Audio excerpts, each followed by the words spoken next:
to The Good Voice, the show where amazing people help you unlock your inner greatness. I'm Ericka Ramos. And I'm Jerico Ilagan. For today's episode, entitled So You Want to Talk About What You're Fighting For? Conversations about prejudice and activism, we will also be discussing self and culture, group influence, beliefs and attitudes, and social judgment with our special guest. We'll also discuss the role of activism in those areas and give our listeners a special lesson at the end. Make sure to listen all the way through for more information. For our today's episode, we're excited to introduce to you one of the longtime activists that we know. She is going to share her experiences, advocacies, and her story on becoming an activist. She's a pheasant right advocate, the founder of Project Possible and Scarecrow PH. Hello, Miss Jem Garcia, and welcome to our podcast. Welcome po, Ate Jem. Welcome Hello, po, ate. Ericka and Jerico. Thank you for having me here. Okay, so I'm happy to share whatever you guys want to ask me about my activism and how I actually started my activism. How are you today po before we start? Yes po. So I just had my lunch, so I think happy naman ako kasi kakakain ko lang and I just got back here in Manila from a short vacation. So I think recharge na ako to do some activities for the coming weeks. So, let's get po to the main point na. Ate Jem, you were a long-time activist na po. How many years na po that you've been into activism? Okay, so I started my activism when I was 17 years old. So I'm almost 10 years it's almost 10 years I've been doing activism. So nagsimula ako sa SK. That time kasi kasagsagan ng ng issue on the abolition of sangguniang kabataan. So at that time, I was SK chairperson in Bacolod City. And also, may mga activists na lumapit to me asking if one of my advocacies is for youth participation. At that time, sobrang dami kong questions in mind. And I think that time, I have a lot to learn. I had a lot to learn. So, doon ako nagsimulang siyasatin yung setup ng sangguniang kabataan. If it's really a space for youth participation. So, at that time, when I was 17, I campaigned for reforming it, not abolishing it. So, the SK Reform campaign, that's how I started. And I think it's still important that we have that mechanism in our local governance because that's the only way we can have the youth agenda in place by electing sana yung deserving talaga na SK chair to forward youth welfare-centric policies in our barangays. So, yun yung time na nag-start ako as an activist, campaigning for youth participation in governance, youth participation in our democratic spaces. So, it's 10 years from that time I became an activist.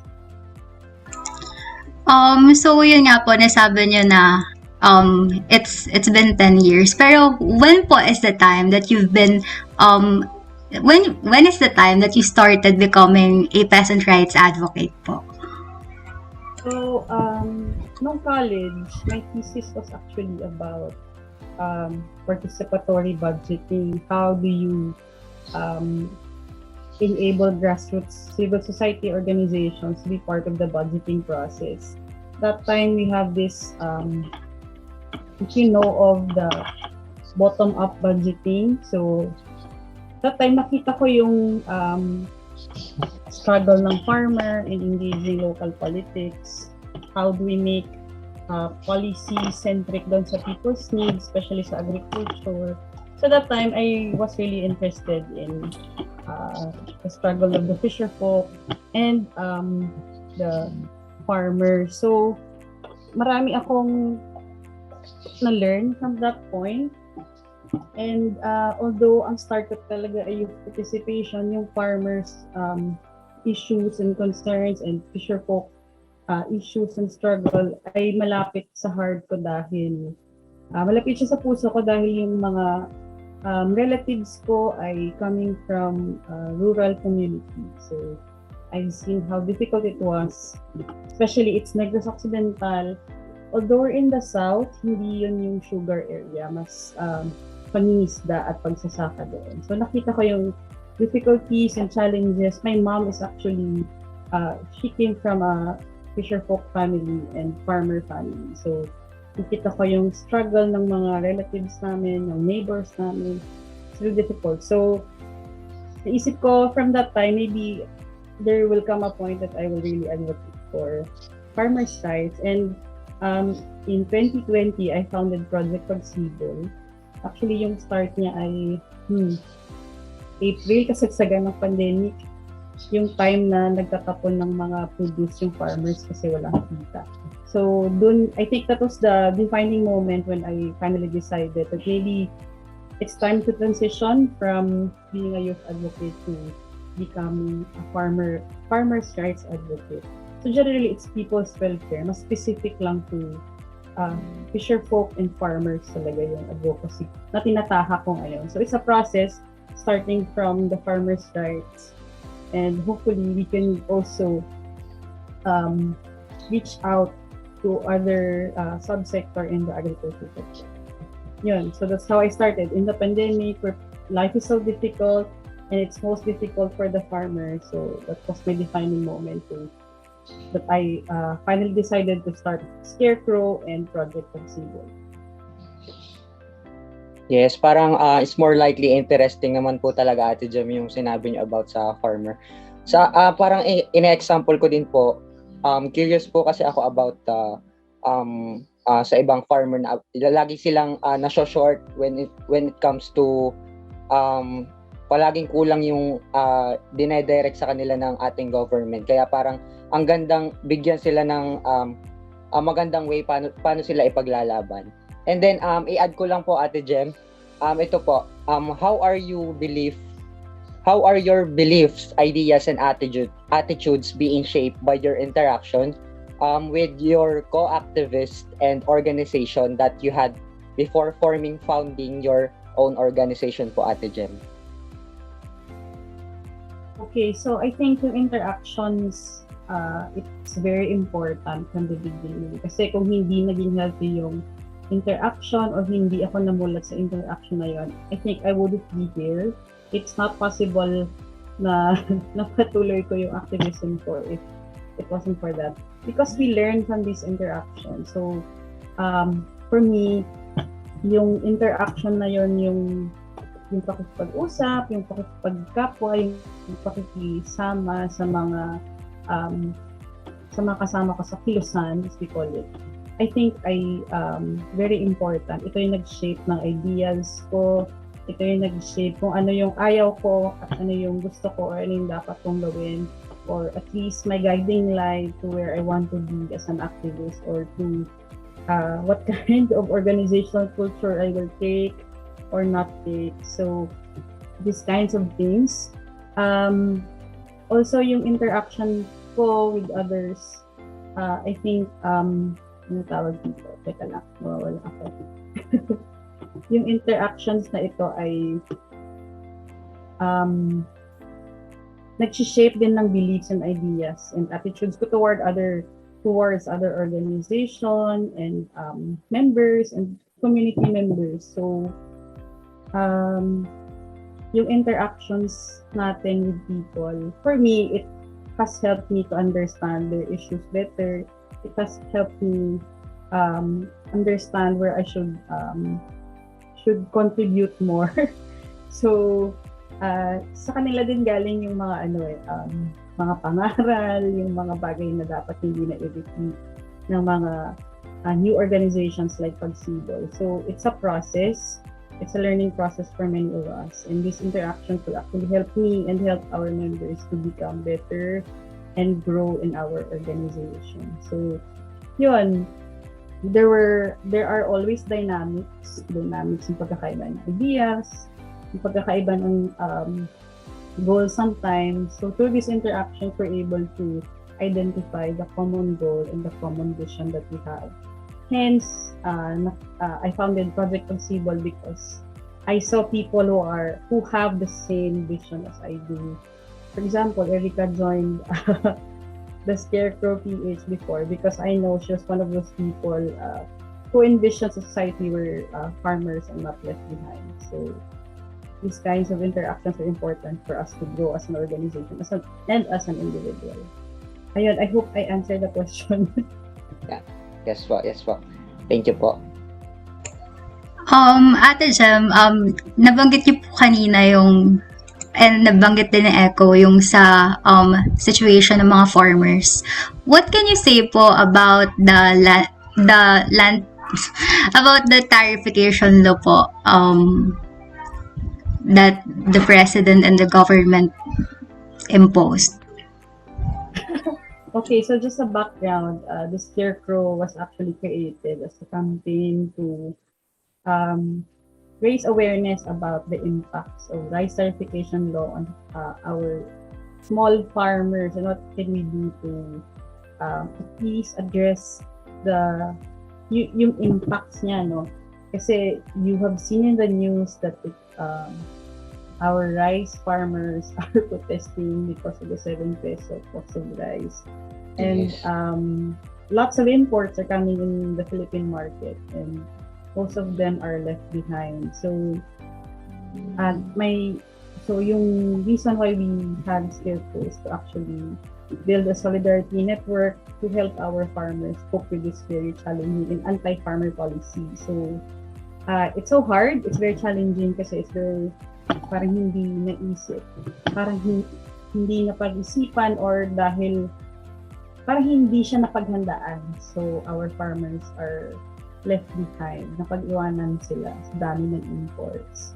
And also, yung rice certification law, I think, may isang farmer akong kinausap dati, sabi niya, he was there during the meetings, the committee hearings in the Senate, but the problem was, pagod na kaming sumigaw, parang wala namang nakikinig. So, that was his line. So, parang, sabi niya, parang nandun lang kami para makinig, pero hindi naman kami ang pinakinggan. So, it should be the other way around. We should consult sana our senators and congressmen to talk to the farmers first. I think rice certification law is okay only if there are safety nets and there are enough time for the farmers to prepare for these kinds of things na sobrang pinababa ng kabuhayan nila. So, that's our take about our rice certification law. We hope that it's more farmer-friendly policies that we will have in the future and not market-centric na basta lang mag-import tayo ng bigas without thinking of the people who plants and harvests for the Filipino people and Filipino families. So, yun yung stand namin about the rice certification law. As an activist po, what can you say po about the launching of the anti-terror law? And as we all know, activists are being stigmatized, state aggression is always there. What do you feel about it, and what's your opinion about it? It's actually scary because the law is very big.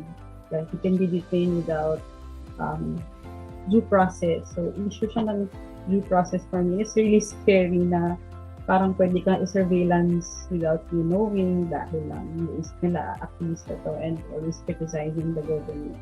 We only criticize what needs to be criticized. Hindi naman yung ibig sabihin habang buhay ka against the government. It's a scary law. Even Taylor Swift reacted when we had anti-terror law campaign. Ang hirap kasing pag-usapan ng mga ganitong batas eh. Feeling ko one-sided siya. Kasi bakit mo naman pagbabawalan yung mga tao, i-air yung opinions nila. I think this is one way to stifle dissent in the country, to silence the activists who has a lot to say about the anti-people and anti-poor policies that the administration have.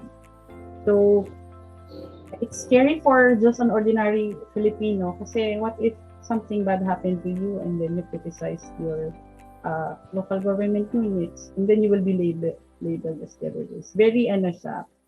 yes, very stigmatizing, para siyang it's causing division among activists and non-activists. All of us are activists in our own special ways, especially kung nakaka-apekto na to sa mga pamilya natin. Yun lang yung mahirap kasi I think we need to raise more awareness about the impacts of this law in the ordinary Filipino citizen who just want to say something online or offline. So it's taking away our right to actually speak our truth or to speak what we are against to.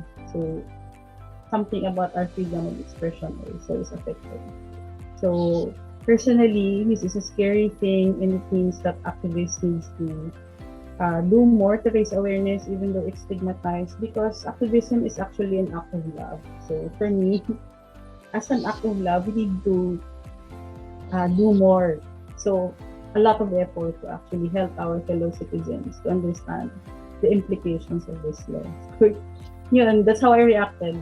I actually joined rallies online and offline. So that night, just to practice my right to participate and to practice my right to express. So I don't think that's only against anyone in government, just against the policies we're passing. That's very anti-Filipino for me. Ayun. Thank you. Yes, ayun po. Actually, parang agree po kami, Ate Jem, sa inyo. Wherein parang nami-misinterpret nung iba na ano ba yung kahalagahan ng pagiging activist. Kasi ang atin lang naman, sa inyo lang naman po, di ba, ipinaglalaban lang natin kung ano yung mali at kulang doon sa pamamalakad. Therefore, parang ang nakikita po ng iba, tayo pa yung tayo pa o kayo po ang nagbibigay bilang activist na nagbibigay ng ang mali doon sa isang situation na bibigyan ng solusyon.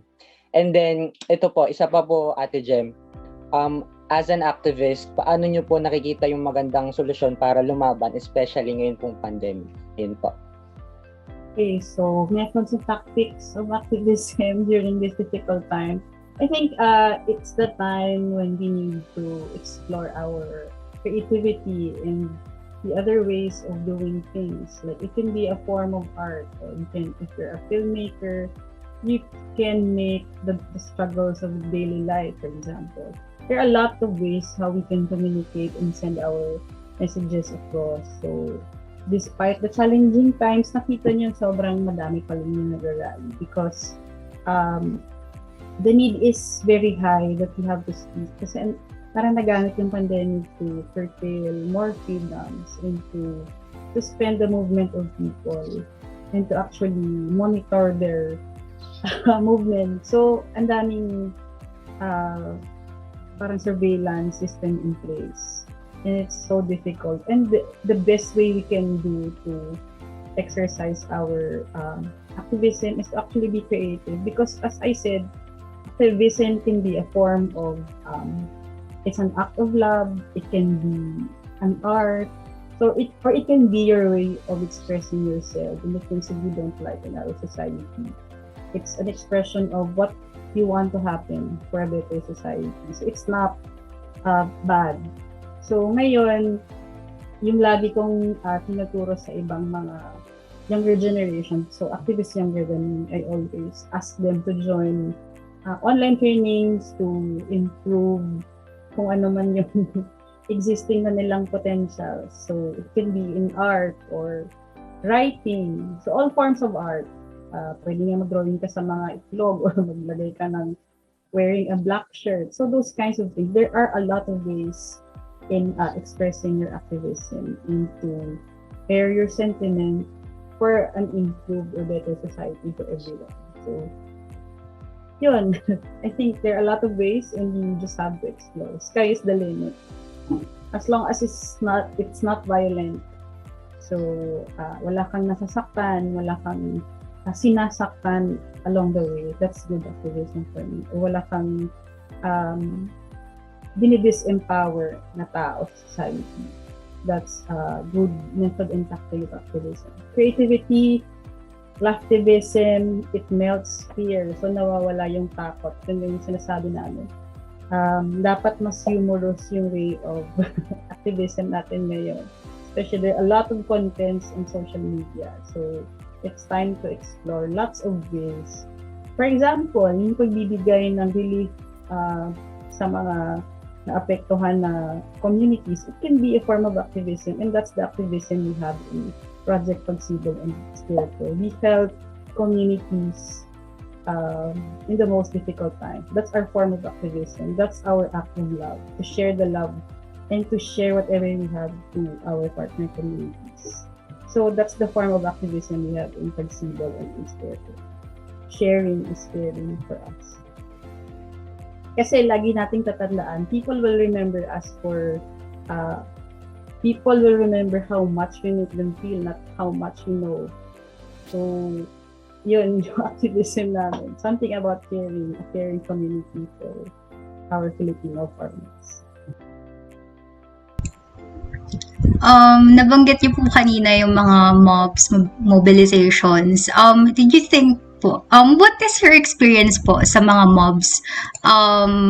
Kasi diba sinasabi ng iba, it's very parang mahirap sumama sa mob kasi yung mga police and some are being detained, yung mga activists. You think po, what is the disadvantage of joining the social movement po? To me, I think hindi siya disadvantage eh. It's more of a challenge. Pero yung question is very specific sa physical mobilization. No? Kaya ko sinabi kanina na there are a lot of ways of expressing your activism. Ako personally, dapat strategic ka din mag-isip sa activities. A mobilization is just an activity of a social movement. So, and dapat clear yung objective. Yung objective ng mobilization is to show force, to show numbers. So it's if you're only a few, I think it's the time that you need to explore what we call dilemma actions or other creative ways of protests. So protest is not just one, it's not just mobilization. I think very limited yung definition ng mga tao or yung imagination ng mga tao tungkol sa social movements. Social movements is not just about mobilizations. Social movements it's basically getting people together, but not necessarily physical like in a mobilization. It's just one tactic or one activity in order to achieve your cause. So there is always security risk in activism because of course you are questioning some policies of the government. But I think social movements also engage. So we also sit in meeting with local government units, congressmen, or whoever are in the seat of power to bargain or to lobby. So hindi lang naman mobilizations. It's just one activity. And there are a lot of ways of doing things to forward our pro-people agenda or whatever agenda we have for our community. So mobilization is just one. It's a risky tactic. It's a lot of, it needs a lot of preparation for a tactic. It needs time. It needs so much effort. So I always encourage activists to try some more, like dilemma action. Dilemma action, it's a tactic where you put your opponent or the dictator or the regime in a lose-lose situation.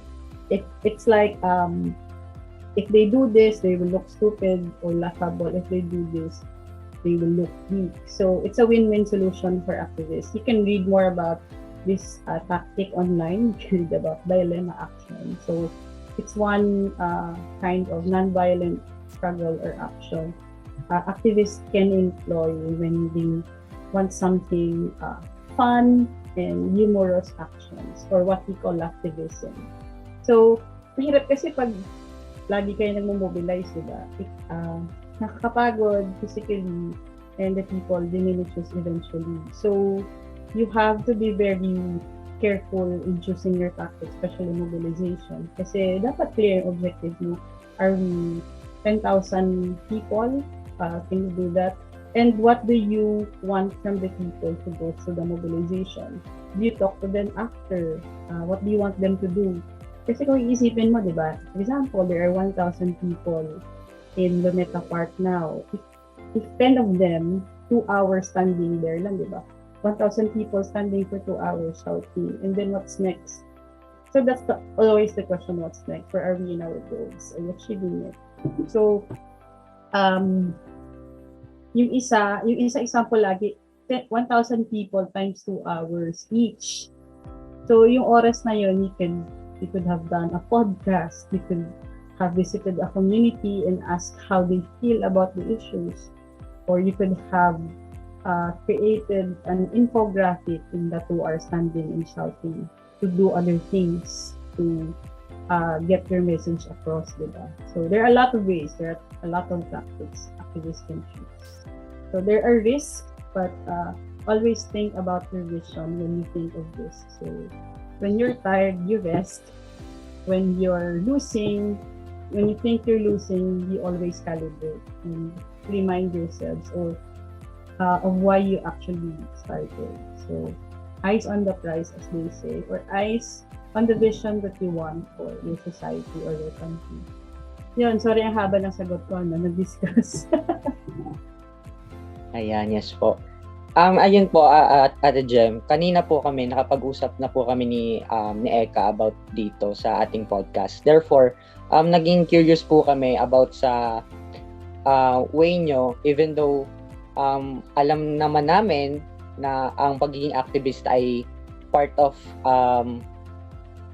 pagbibigay ng rason para mabigyan ng solusyon yung isang problema, at nabanggit nyo nga po kanina na ang pagiging activist ay isang act of love. Therefore, parang gusto po naming marinig sa inyo at naku-curious po kami. Sa tingin niyo po ba, it is good po to be part of your social movement po, Ate Jem? It depends on your vision. I always ask the people who wants to join, do you identify with our vision? For as Filipino society, where no farmers left behind, or for every Filipino to remember our farmers. So I think you can join any organization you think you belong, and especially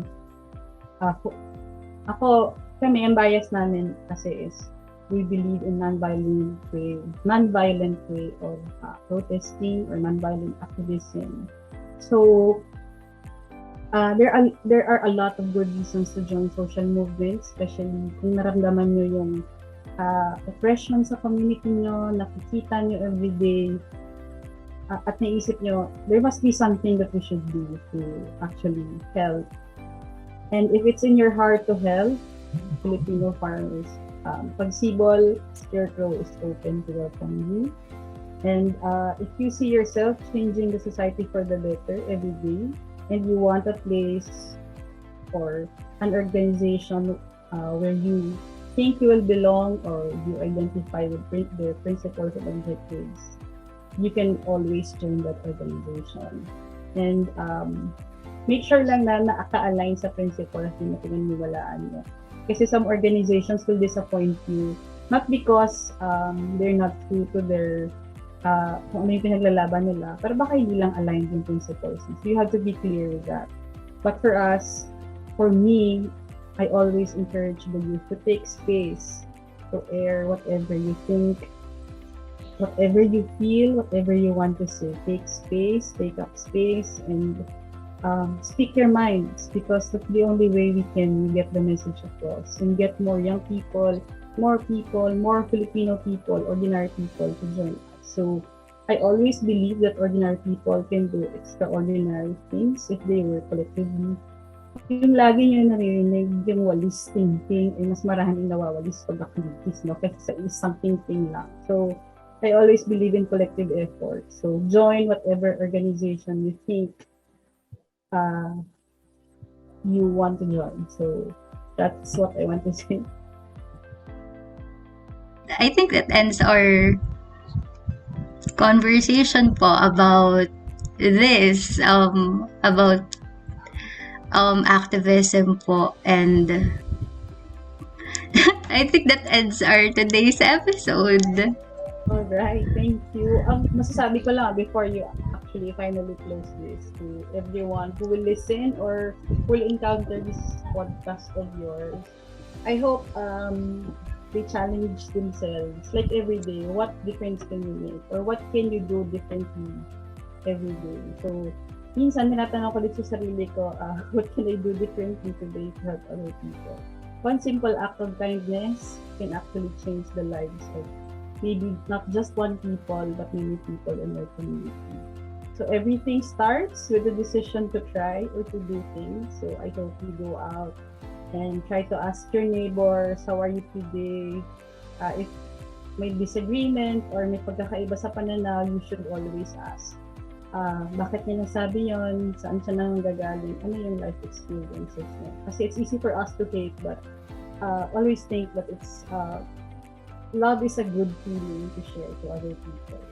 And the society now has a lot of hatred around, especially online. Let's respond with kindness all the time, no matter how hostile the times and difficult the times may be. So share the love and always remember that activism is an act of love. Ayun, thank you. Yes. Thank you po. Thank you po. For today's podcast episode, we're excited to introduce to you one of the longtime activists that we know. He's going to share his experiences, advocacies, and his story on becoming an activist. He's a climate justice activist and a convener of Youth Advocates for Climate Action, Philippines. Hello, Mr. Sian, Kuya Sian Guevara. Welcome to our podcast. Hello guys, thank you so much for having me. Glad to be here. To start po, I want to ask po muna if how's your day? Yes, kamusta naman po Kuya Um, Sian? Today's a good day. I had a lot of speaking engagements today, and if you guys already have a background on who I am, I love speaking so much. So yes, today's a great day, and hopefully you guys are having a great day as well. So yeah. I think I will go now po to the main questions. Kuya C, we know you po as as a long-time activist na po and as a full-time activist. How many years na po that you've been in activism? I work full-time ako for a year pala. Pero I've been in the activism world ever since around 2016, around something like that.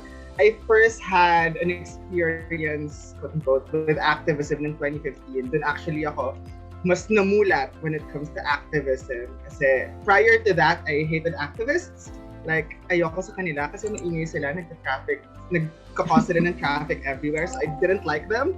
But then 2015 happened kung saan I got to learn about the Lumad community. They were there at UP Diliman. Tapos, yeah, from then on out, nag-snowball na lang siya into different advocacies. Pero me specifically focusing more on environmental and climate justice. So, yes. What is your first org po? Or where you first exposed na org nga? Actually, hindi ako sa org na-expose nung una. Na-expose ako as a council. Student council kasi ako ever since I was a freshie. So that was back in 2014. Nag-age reveal na ako dito. Like back in 2014, mula freshie ako hanggang almost when I graduated. Lagi akong every single year council. So doon ako mas namulat ng dun sa iba't ibang mga social issues nga. So dito, noong 2015, dun po unang kilala yung mga Lumad when they went to UP Diliman. Pero yung activism kasi, like, yes, during my council term noong 2017, parang dun siya pinaka nag-flourish at nag-boom because of Agham Youth.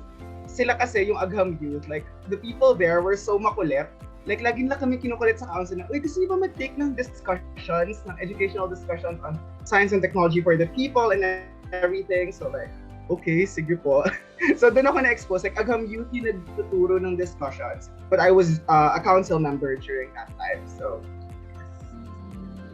Ayun. So, next naman po Kuya Sian. So, how are your beliefs, ideas, and attitudes being shaped by your interaction with your co-activists and then the organization that you had before founding your own organization po? Ayun. yes. I really like that question kasi one of the things that people ask when it comes to activists is like, how are you going to convince your parents that you are an activist? Or how are you going to convince your parents that, yeah, this is something that you want to do full time with your life? And actually, it wasn't that hard for me because of the interactions I have with other activists. It made me a better person, a better anak, to be honest. Kasi prior to being an activist, I was branded like a war freak. Like, alam niyo yung mga trolls sa social media na lahat na lang inaaway nila and everything. I was like that. And I believe that I was right before. Like, ganun ako lagi. Like, kahit anong maliit na thing, pag nakita kong mali, like, mga away ako ng person. But then, when activism happened in my life, na-realize ko na hindi pwedeng ganon. Kasi even if you're right, if you don't communicate that well to other people, you're not gonna get them on board. So, dahil dito, nagbago rin yung perspective ko na yun nga. Naging less war freak ako, naging mas mabait ako as a person, to be honest, because of activism and because of everyone else who's with me in this advocacy. It also made me more humble in the sense that I'm saying more humble. I'm not humble yet. Kasi, if you declare that you're humble, you're not humble. Pero it made me a little bit more humble as opposed to before. Kasi dati talaga, I was like, I only cared about myself and cared about what's happening in my world. But then, once I understood privilege, and once I understood na, okay, this is my life right now, but that doesn't mean na wala na dapat akong ginagawa for everyone else who's suffering in this world. So, yeah, it opened my eyes to the bigger picture of things na, sige, I can talk about my problems with education, with traffic and everything, but other people have it worse. We're not here to compare, like, sabihin natin na invalid na yung akin dahil may mas malala sa akin. No. But what you have to understand is dahil merong ibang mga tao nga na mas malala yung situation natin. That's why we need to keep pushing forward, pushing the boundaries more sa kung ano ba yung mga pwede natin gawin. Help support all the other people in need. So,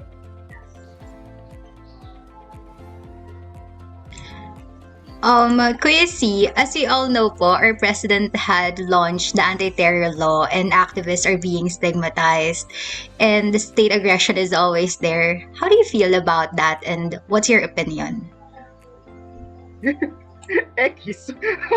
I don't know how to answer this question without being too straightforward about it. But anti-terror law is not against terrorism. Like, tignan natin kung saan ba in-apply yung anti-terrorism law. The very first case of anti-terrorism law was against the ITAS, Environmental Defenders. So kung makikita natin, terorista ba ang tina-target nila? Yung mga alam natin talaga na terorista, nasaan sila ngayon? Sila ba yung pinupuntirya? No, it's just activists. It's just people who are criticizing the government. And if that's the definition of terrorism, then what's the point? Like, bakit ganito yung definition natin? What you have to understand here is bakit nga ba binabrand as terrorists yung mga activists, okay? Like, bakit ba importante sa government na i-brand sila as communists, as terrorists, or basically paint them as bad people? It's because kapag bad na yung image sa'yo ng isang aktivista, then they can do anything. They can harass them, they can oppress them, they can kill them.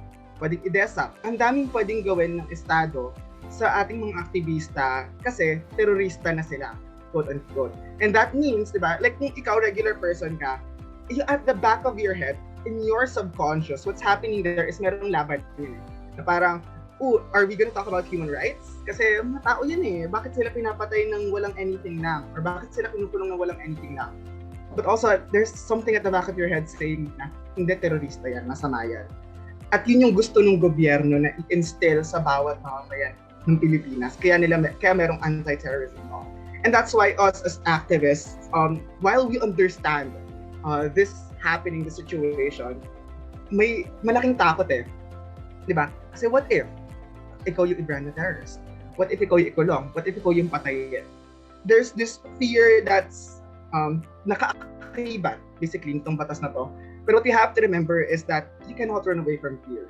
Hindi pwede na, kunyari, may ipis dito sa kwarto mo, ipis dyan, kunyari, it's there. Okay? Once you see an ipis, you don't just move away to a side, tapos the fear is gonna be gone. No. Okay? The only way that you can, be okay na, kasi hindi ka na takot sa ipis, is pag tinanggal mo ipis in the first place. And basically, that's the same with the anti-terrorism law. Kasi kapag hindi natin tinanggal yung anti-terrorism law at natakot lang tayo, what's gonna happen there is, they already won. Kasi diba, hindi naman nila kailangang pumatay, hindi nila kailangang mag-oppress, hindi nila kailangan mag-jail ng tao kung nanahimik na tayong lahat. Okay? So that's, yung kailangan nating intindihin is we have to do it together, okay? Para continuously matanggal na talaga natin yung anti-terrorism law. Because if we are all together, like imagine, kung ngayon siguro 1, 2, 3, 100 people, yung nakikipaglaban against anti-terrorism law. What about if it's 1,000, 100,000, a million people against anti-terrorism law? Then for sure, kayang-kaya natin makanagunan ito without being scared. So, yes. Kuya Sian, I think this is connected dun sa last question. Di ba po, people are saying na don't join orgs, especially yung iba, yung parents, don't join mobs, etc. kasi it's dangerous, baka ma-detain, ganyan. What are your worst experiences as an activist, especially sa mobs? Well, nahuli na ako. Detained for a day. It happened in Sofitel in 2018 ata. What happened there was, it was the Chamber of Mines conference. So basically, iba't ibang mga mining companies in the Philippines went to Sofitel and they talked about the mining situation here in the Philippines. And of course, us as activists, you understand that the mining situation here is bad. Okay, it's profit-oriented, export-oriented. So hindi talaga nakikinabang yung mga tao. Ano pa yung kasamaan ng mining? Militarization. Okay, ang daming iba't ibang mga tao sa kanilang ancestral lands ang pinapaalis just for mining. Okay? And because you understand this, nagkaroon tayo ng mobilization dito kasama yung iba't ibang mga taga-Bicol. Okay? So what happened here was merong mobilization sa labas, okay, ng Sofitel. Tapos meron din kaming small delegation na nasa loob. So when we went there, it was a lightning rally. So familiar kayo sa lightning rally, basically, kunyari walang rally, like we just in plain clothes, like naka-casual, kunyari kumakain lang kami. And then we opened the like folders and placards as we stood there and we spoke about the issues there.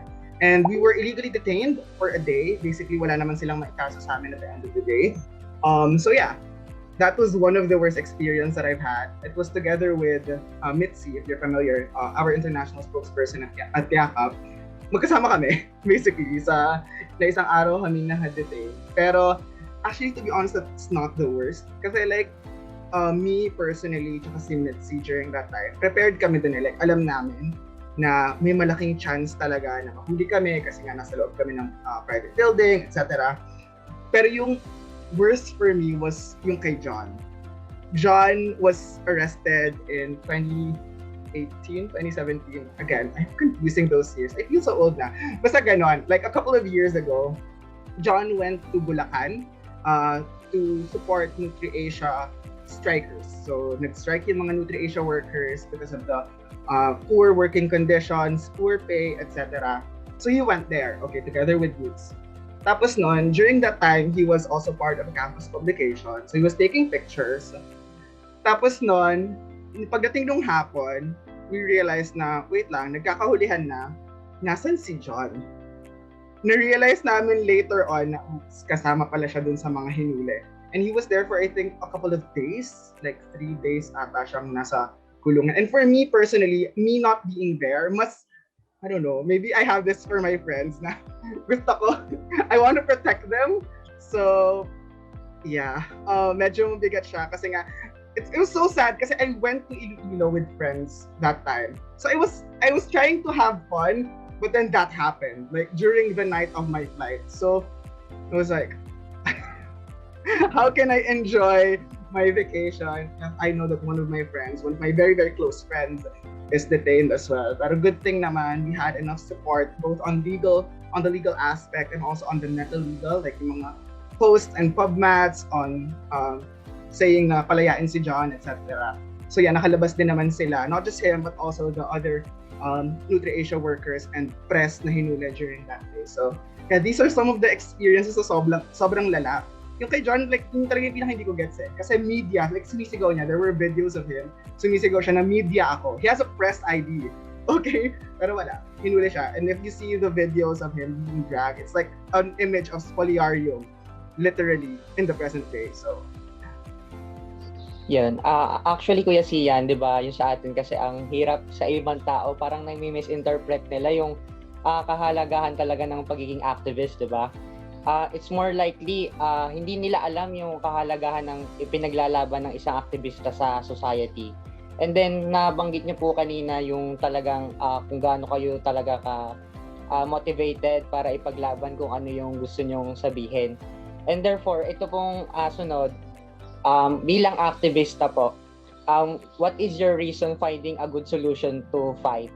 Na at pag-support sa mas nakakarami lalo po ngayong pandemic. Yun po.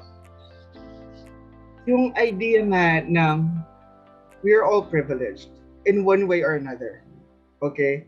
I guess that's where I come from. Once I realized my privilege, I realized I have space in my life that I can do this. Like, I can support other people. I can help amplify their cause. Why? Because I have decent internet connection. I have, hindi ako namang problema kapag bumagyo na mawawalan ako ng bahay, mawawalan ako ng livelihood. No, I don't have those things. And because I realized na meron akong privilege, I can use that privilege for good. Okay? Privilege is not something na kinandidirihan natin, like lumalayo tayo sa privilege. No. When you understand your privilege, use your privilege to help out the less privileged people. And it's because of this, doon ko nakita na, I can do something about it pala. And once you also understand the gravity of the situation, kasi when it comes to activism, there are two things na kinakailangan before someone takes action. One is anger. Okay? Kailangan magalit siya sa current na situation. Kasi pag wala siyang galit, hindi naman tayo yung galit na yung sumisigaw and everything. But like, may understanding ka na sobrang lala ng situation. Okay? Kapag meron ka kasing ganon, dun mas magpo-fuel ng fire mo eh. Na kung kunyari ikaw, like me personally, being a climate activist, I went to Lupang Ramos a couple of weeks ago, like 1 month ago, something like that, or 2 months ago. So nandun mga farmers, okay? So kapag ako climate activist, of course, kaya kong sabihin sa kanila, or kaya kong magsalita about the situation of farmers with regards to the climate crisis. But I don't understand it in the sense na naranasan ko siya. Pero nung nandun ako sa Lupang Ramos, nakita ko siya first hand. Okay, like yung mga things na sinasabi ko na, kunyari, pagbabago ng kalendaryo, nakaka-apekto yan sa pananim ng farmers. Marirealize mo na mas malala siya ngayon kapag ikaw mismo yung tumulong sa pag-aani ng mga pananim, tapos mabubulok lang lahat ng inaani nyo kasi umuulan. Diba? It's gonna be so frustrating. Pero on my end, effort ko lang yun eh. Sa kanila buhay nila yun, like kabuhayan nila yun. And that's how, like, dun nga sa mga integration, dun ka talaga mas namumulat. And like looking back then, kung paano ako pinaka-una na, naging activist, it was through an integration. I was talking to the Lumad indigenous community. So through integration, through anger, dun yung nag-fuel ng fire ko nung very, very start. Pero yung kailangan nakaakibat ng anger is the second one, which is hope. Okay? Kasi pag wala na tayong hope, kapag puro anger, negative emotion, sadness, frustration, kapag puro ganun lang at hindi mo sinamahan ng hope, we'll just be sad, anxious, and depressed all the time. Kasi nga, diba, parang ano pang magagawa natin? Ito na pala yung sistema na sobrang lala. But if we have hope, it's something that you can still hold on to, and it's what we call revolutionary optimism, in the sense na the fight is big. The fight will take years, the fight will take months, the fight will take decades, centuries even. I don't know. Okay? But what you have to understand here is, kapag sama-sama tayong lumalaban, at patuloy tayong lumalaban, the possibility of a better future is still here. Kapag binitawan natin yung possibility na yun, it's all gone now.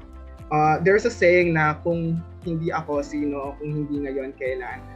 I'm okay with that saying, but like, I don't want it to be guilt-tripping people into like activism. You shouldn't be guilty if you're not an activist. Pero the problem there is like, bakit yung mga activists hindi ka pa na-arouse enough? Okay? So actually, the burden is not on the masses na hindi pa aktivista, but it's on us. Na, okay, bakit hindi pa kami nakaka-reach out dito sa taong to na to the point na maintindihan niya kung bakit kinakailangan ng aktivismo. And that's how we can all work together. Right now we are 3 in this discussion, pero kung tayong tatlo, if we talk to 2 more people today, that means we have how many people? Tapos exponentially, 2 more people, 2 more people, 2 more people. We can grow and grow and grow. And that is the hope that we can see in our movement. Kasi ang isang aktivista, hindi lang naman dalawa yung kakausapin. Okay? Today, I've had 3 speaking engagements. So, ibig sabihin, I've talked to how many people already. So, yeah, imagine that. And imagine if those people who listen to me try to do something as well. So, let's all work together towards a better future because there is still hope that's possible. So, let's use the anger to fuel us, to fuel our drive, but let's have hope so we have a future that we can move forward. So,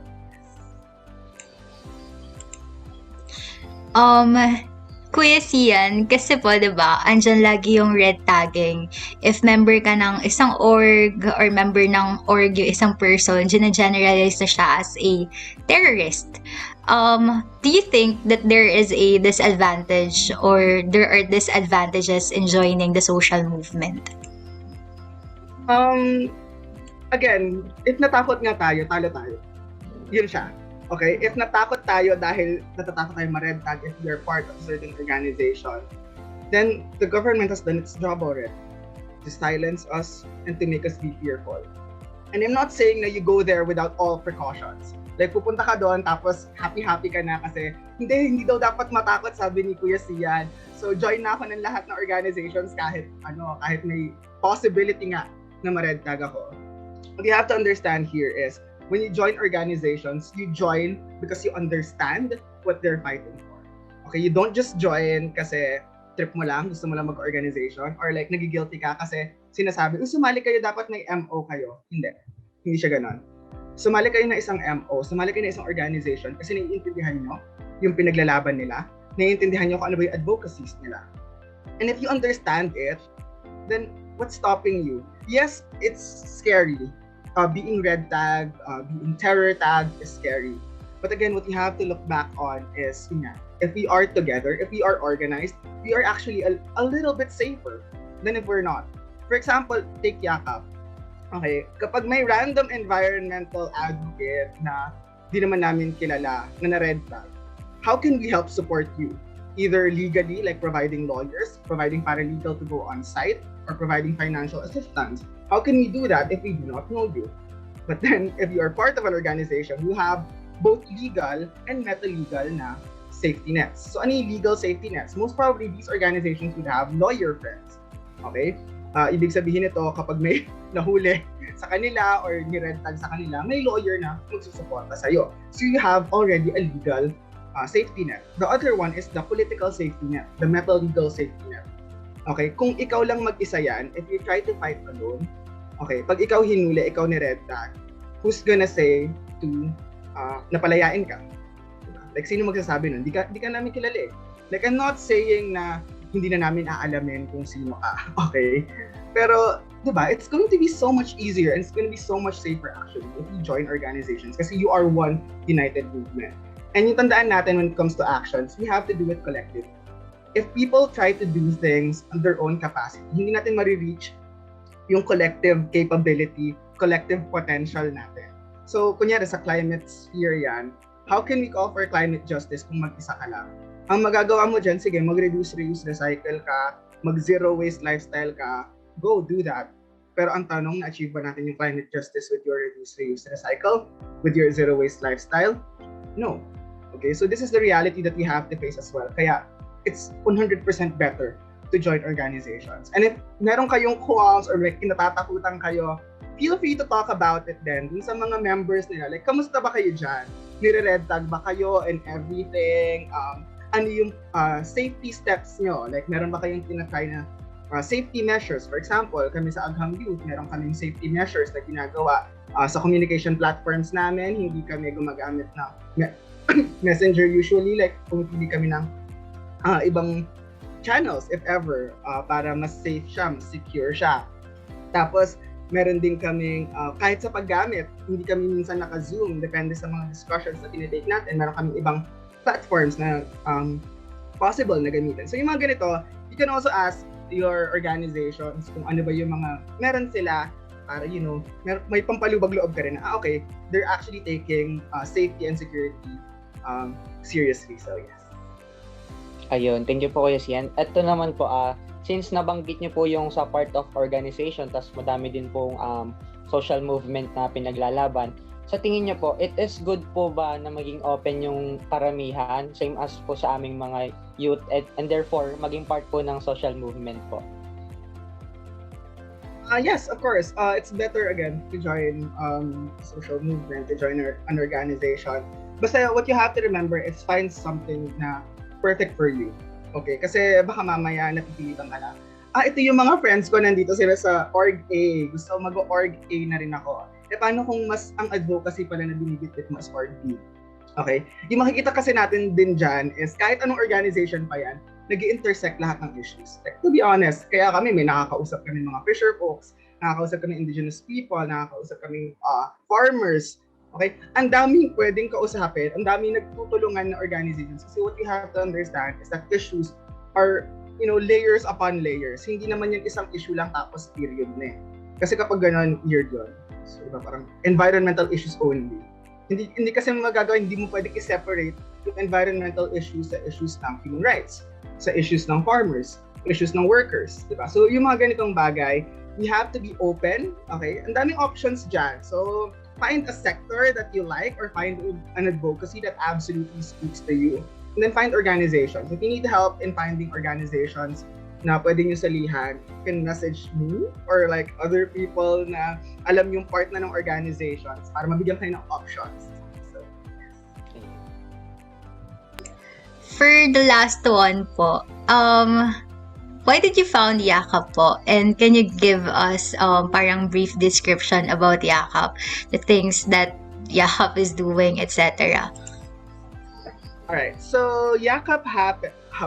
Yakap was convened in around 2019, August. Kasi noong May 2019, nagpatawag na yung international, yung Fridays for Future International na, oy, mag-strike tayo all over the world.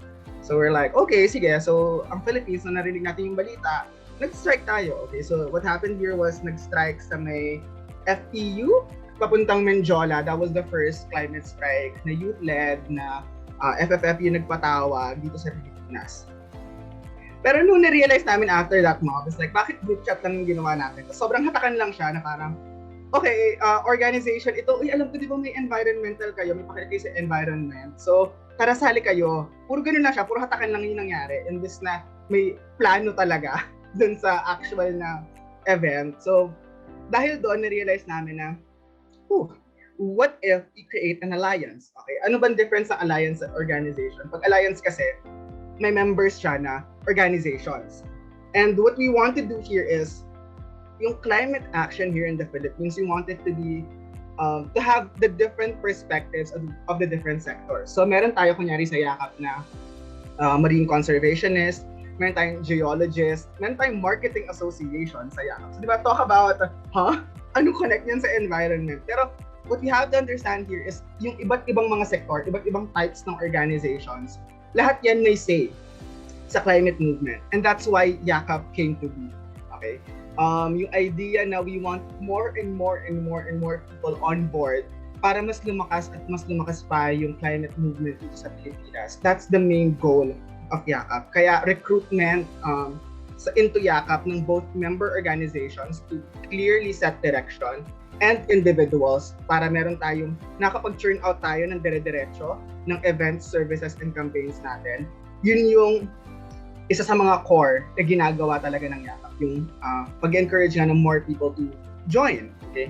So ano bang ginagawa ng Yakap? It's basically the three things that I've mentioned earlier. It's the events, services, and campaigns. So when it comes to events, yan na yung pinakasikatang Yakap sa global climate strikes. Like lagi tayo nagkakaroon ng global climate strikes. We do it around 3 to 4 times in a year. Tapos laging bongga yan. Kasi yung iniisip din namin kapag global climate strike, hindi ka pwedeng normal lang na mag-rally, magpunta sa daan, tapos clear yun. Kasi again, climate action is something na hindi naman sobrang dikit sa sikmura ng masa, or like hindi nila nakikita na dikit siya sa sikmura ng masa. So paano natin sila may encourage na sumali? It's when we create creative na mga action. So yung very first climate strike was a record-setting event for the largest human earth formation. Nagkaroon tayo ng pa-lantern parade. Nagkaroon tayo ng giant map with the petition na ginawa natin with over 25,000 signatories all over the world. Nagkaroon tayo ng yung Duterte na effigy, na COVID Duterte na puno. Meron din tayo yung recent lang, may patablo tayo na on simultaneous online and on-ground action. So yung mga ganitong bagay yung ginagawa ng Yakap when it comes to global climate strikes to encourage more people to start talking about climate action and also strike with us. O ganon. Services naman, ayan, kasama na dito yung mga relief operations na ginagawa ng Yakap, because what you understand here is activism cannot be separated from volunteerism. Kasi while activism addresses the root causes of issues, volunteerism addresses the urgent need. So paano kapag may bagyo? Diba? Paano kapag meron malakas na climate-related disaster? Kailangan ba aktivismo lang ang ginagawa natin? Hindi naman natin makukuha yung climate justice in the span of isang linggo, isang buwan. Hindi siya isang ganun lang eh. Okay, so kaya may volunteerism aspect din yung yakap, may donation drives tayo, nagkakaroon tayong community kitchen, distribution of relief packs, clean up, like kunyari dun sa Kasiglahan Village in Rizal, like nag-clean up kami doon. At yung clean up na to, hindi siya yung pagpupulot ng basurahan, no. It's literally shoveling out ng mga putek kasi may quarrying site na malapit sa kanila. So nung bumaha sa kanila, all the mud went into their houses and it was like waist deep, okay, na putek sa lahat ng bahay dun sa isang village na yun. So yeah, we also do those things. And aside from that, other services that we do is yun nga, mga pa-webinars, different ways to actually inform people as well. And not just that, we also do other training and seminars and workshops. Yung isa dito is paralegal workshop in partnership with Karapatan. Nag-hold din tayo ng leadership training seminars. So yung mga ganitong bagay ginagawa din natin to equip leaders from different parts of the country para kung hindi man sila kasali sa yakap or pwedeng kasali sila ng yakap and they want to create their own organizations, matutulungan din natin sila. And lastly is yung campaign. So campaign is basically yung patuloy natin na pagbitbit. Mula sa climate strike hanggang sa downtime, meron tayong churn out na campaign. So pwedeng may plastic campaign tayo, meron din tayo on waste to energy, campaign basically on climate science. So yung mga ganitong bagay yung ginagawa natin na continuously para mas natututo at alam ng tao kung ano ba yung mga kampanya at advokasya na binibitbit ng yakap. I think po, Kuya Sian, that ends our conversation po about this topic. Thank you po again for being here tonight.